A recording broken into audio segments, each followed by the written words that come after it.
Let's be real here, credits for video games aren't exactly expected to be anything special. They are mainly there as a way to unsurprisingly give credit to the developers who worked on the games. And as games have become bigger, the teams behind them have grown to the point where the credits start to rival certain podcasts in length. But over the years, we've been exposed to credits that take things further. Some of them manage to strengthen the emotions you might have for the games, while others make use of the fact that it's an interactive medium to bring something unexpected to the table.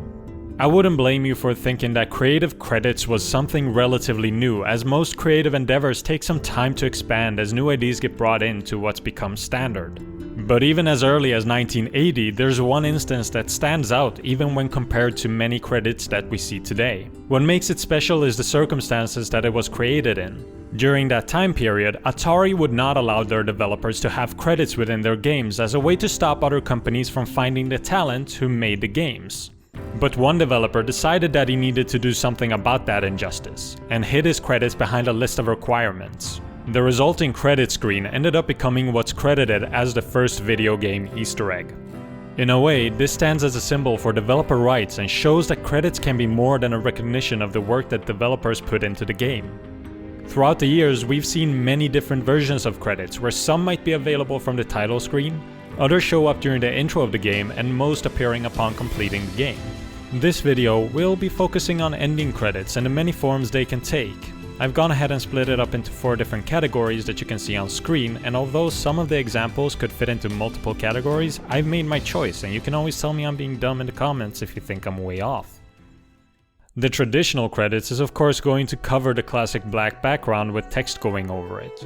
These are more often than not accompanied with an original score, and although there are examples of powerful uses of this, like for instance the cut that happens in the original Last of Us, it generally won't be the most memorable type of end credit. But where this type certainly manages to stand out is in the fact that it puts a lot of focus on the developers while seriously risking losing the interest from the people who are watching them.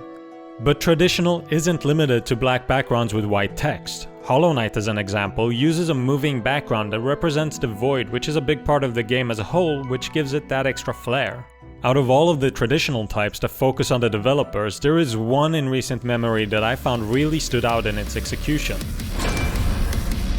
Where most games are happy with showing the developers' names, Doom Eternal goes one step further by showing pictures of the team throughout.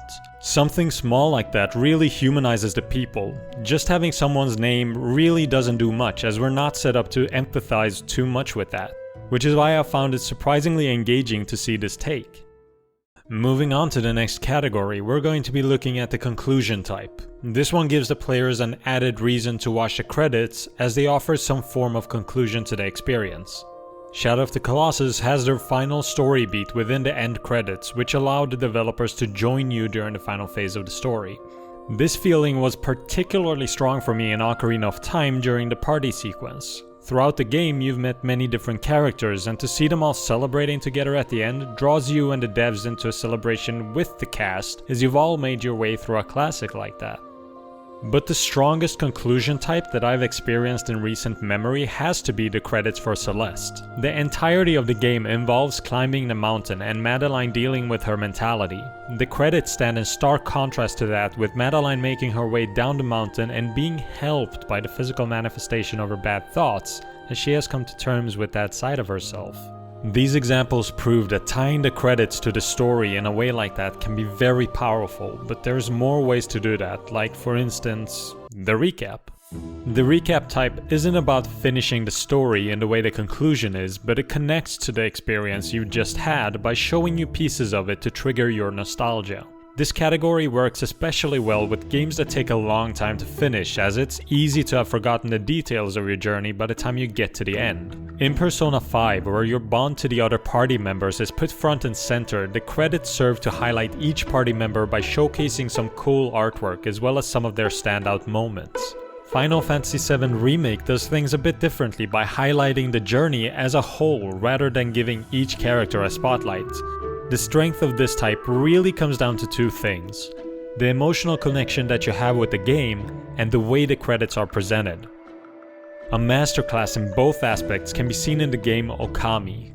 Being an adventure game, you travel through many different places while meeting many different characters, all of which is shown on the arranged scroll as you, Amaterasu, and Isun make your way through the journey one final time.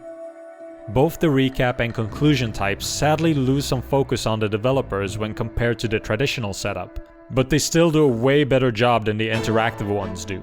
Interactive credit sequences can be some of the most fun to sit through though, this being because you're still playing a game.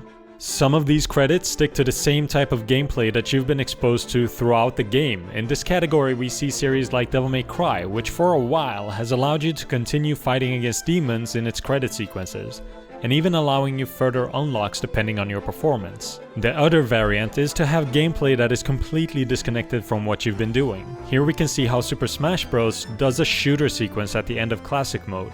Since it's a mode that you're expected to go through multiple times, having credits in the other styles would guarantee that the player would end up skipping it after seeing it once, if not before that. Having gone through the different types, there's one game that really mixes up the idea of what credits are. That game being Nier Automata.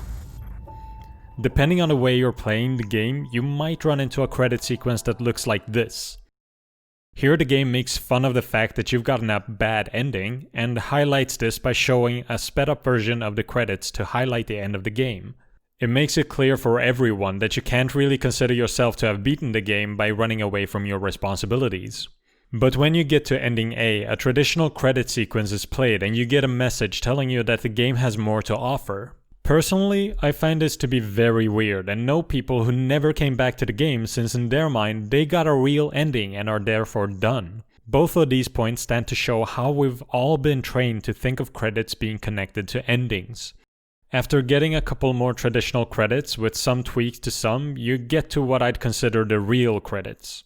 After watching a bit of the credits, the pods that have been with you through the game start talking and you get to initiate a combat encounter with the credits of the developers in a bullet hell sequence.